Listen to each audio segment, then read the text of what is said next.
The latest round of communal violence to hit Gujarat was in Feb 2002, in what was a reaction to the alleged burning of a trainload of Hindu Ram Sevaks by a Muslim mob at Godhra railway station. 58 people perished as they were not allowed to come out of the burning compartment. The dead included 23 men, 15 women, and 20 children. The riots in Gujarat lasted from Feb 28th to March 3rd.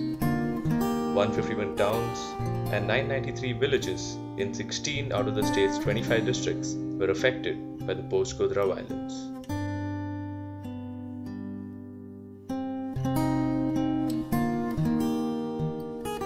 In Naroda Patia itself, violence claimed the lives of at least 65 Muslims. Large mobs roamed around the locality, allegedly being led by local leaders of the BJP.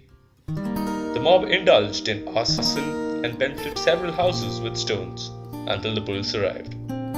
Several women were raped and people murdered. There was an outpost of the State Reserve Police nearby, but the people on duty did nothing to prevent the mob from indulging in this rampage. She's wanted in connection with the Gujarat riots case, but Maya Kodnani, minister in the Modi government in Gujarat, is nowhere to be found.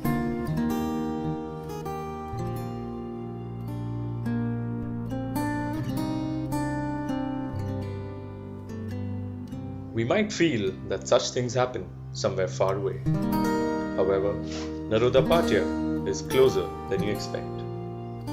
From Naroda Patia, the displaced families were moved to an area near Narol, next to a landfill.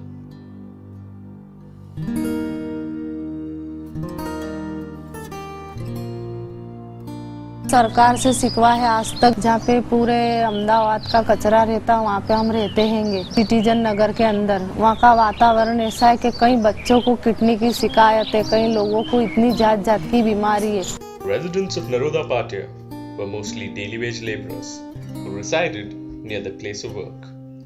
The government then decided to relocate them and to provide them land near a landfill, ironically called Citizen Nagar. There, the government has tried to forget that they exist. 40 houses here have been donated by the Kerala State Muslim League Relief Committee.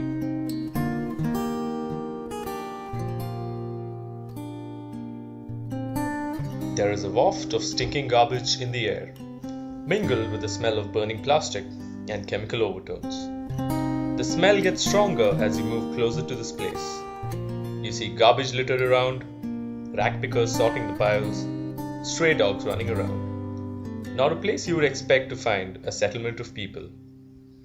That's right, situated next to a garbage dump, you find Citizen Nagar, inhabited by the people displaced from Naroda Patia. Home to close to 52 families, the denizens of this place undergo a lot of obstacles in their day-to-day life. Kicked out of burnt homes, shops, and a secure livelihood by their own neighbors and close friends, the people of these resettlement facilities are too terrorized to return. In Gujarat, over 5,000 Muslim families have lived hidden from view in 50-odd resettlement colonies, sliding into sickness and slow death. Citizen Nagar is just one of them. And if displaced from a settled life was not bad enough, the people residing at Citizen Nagar face challenges in receiving the basic rights guaranteed by our constitution. The Nagar does not fall under any corporation, and neither does it have a pakka road. The place is a sight to behold during the rains, when water mixed with garbage and medical waste flow freely through the households. The landfill next door has been in the vicinity for the past 42 years, and the lease agreement states that it would be there for at least another 8. In spite of various appeals to the government, the place has seen no changes, and for them, another group of visitors coming to study their problems, like us, is another ray of hope. However, experience has taught them that they really cannot expect much. The water they receive through the tube wells is salty and contaminated due to seepage from the garbage dump. The chemical plant nearby spews out black smoke, and when the wind turns the right way, the people get engulfed the wrong way.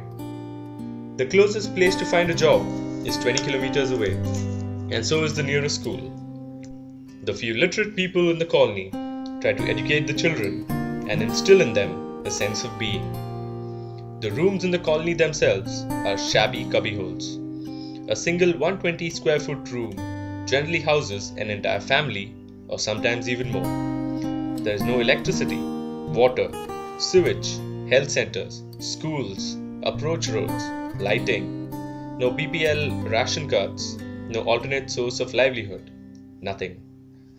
These are people who have not only experienced extreme brutality and loss, but have also lost all their official papers, ration cards, birth certificates, et al.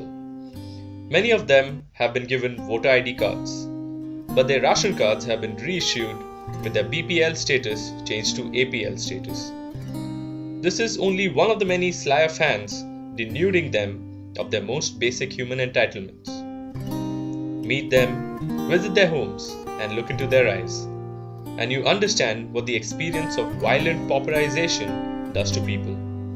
What it means to go from 3 square meals a day to one uncertain meal. This is the death toll that we forget to count.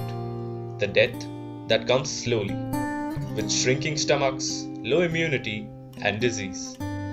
The fact that the closest hospital is more than 4 kilometers away means that there is no immediate access to medical facilities.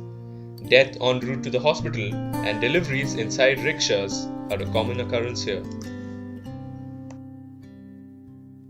Citizen Nagar is not a million miles away. The people there are citizens of India. A government, it is said, is of the people, by the people, and for the people. When this manifestation of people's will itself turns it back on those it's supposed to serve, the consequences are horrendous. What can we, the more privileged, do to help? As educated, aware citizens, the very least we can do is to raise the issue at forums such as these. These oppressed people are fighting for their dignity, for their very survival. They need our full support. Simple things like voting during the elections could bring the people in question into the limelight. The sheer power of questioning should be put to use. Question the government. Question the policymakers. Question yourself.